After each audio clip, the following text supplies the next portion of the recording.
Let's also get to the financial impact, because this is a war that you're looking at that has rattled markets, and that's across the globe. In fact, right now joining us on the show is David Roche, strategist, quantum strategy.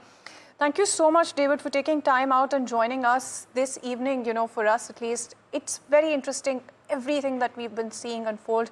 Of course, quite unfortunate when it comes to the war front, but when you talk about financial markets, you've seen asset classes being affected in a way that we haven't really seen off late. Given all that you've seen in the last 8 days, it looks like all our previous notions have really gone out the window, David. How are you looking at the current setup when it comes to equity sentiment?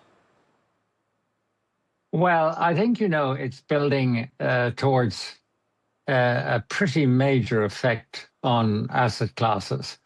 First of all, the hard assets themselves, for instance, which are behaving in strange ways.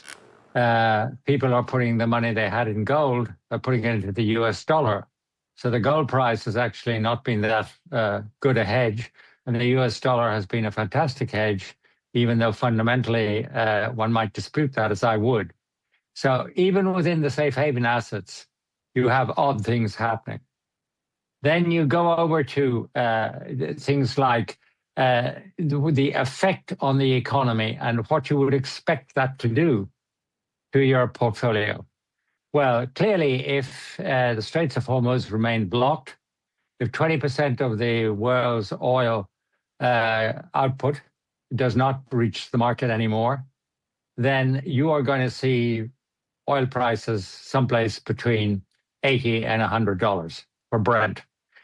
Now, if you worked that through the figures, that would knock approximately 1% off global growth. And after all, you have to understand that global growth is 3%, so knocking 1% off of it is no small issue.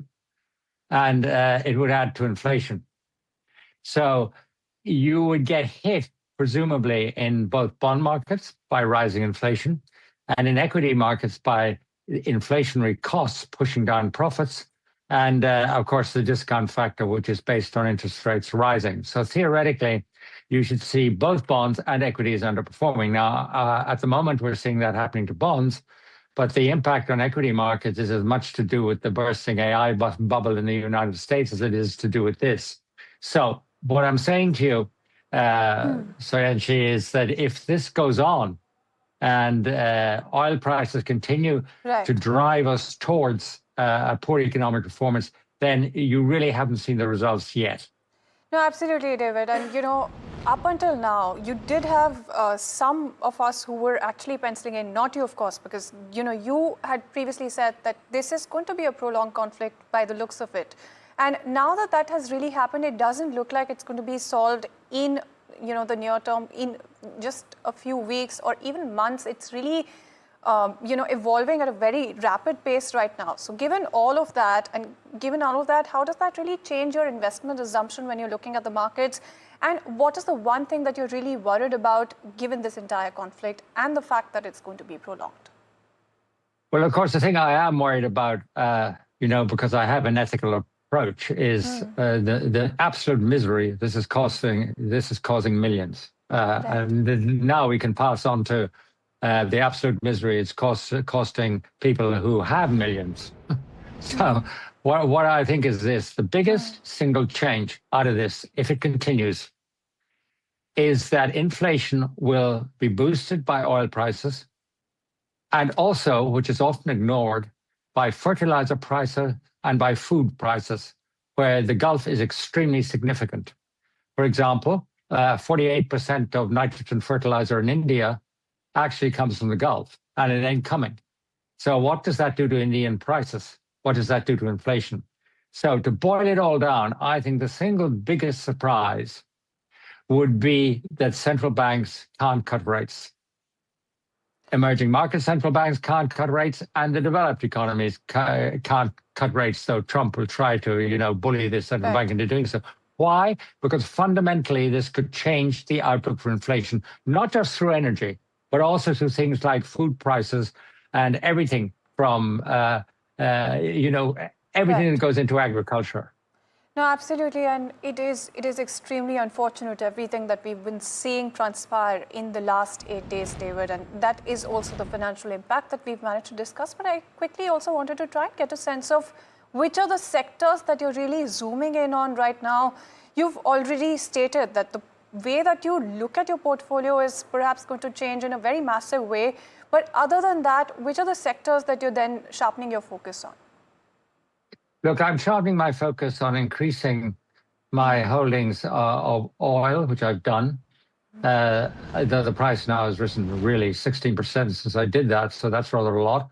And increasing gold. But there are other things. For example, shipping.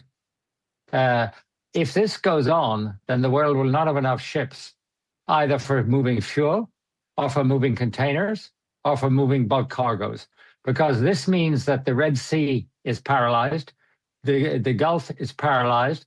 You have 130 ships stuck in the Gulf that can't participate in moving stuff globally. That's a lot of ships. These are big, big, big ships. So the biggest single factor where you will see money being made is on shipping. No, absolutely, and that's definitely something that you're looking at also, David. I quickly wanted to get your closing comments in before we wrap up this conversation. Well, I think the biggest thing is to keep your hat on, to wait and see what will happen. There are various ways out of this impasse. I don't think it's going to be that Donald Trump is going to name the next government of Iran, but I also think that there are a lot of vested interests in getting freight moving again, freight and oil moving again. If that happens, if insurance solutions are found, if the convoys are escorted, and even 20 or 30% starts moving again, then you will see a reversal of the risk-off trade to an extent. Right. And that is what I think you have to be ready to participate in.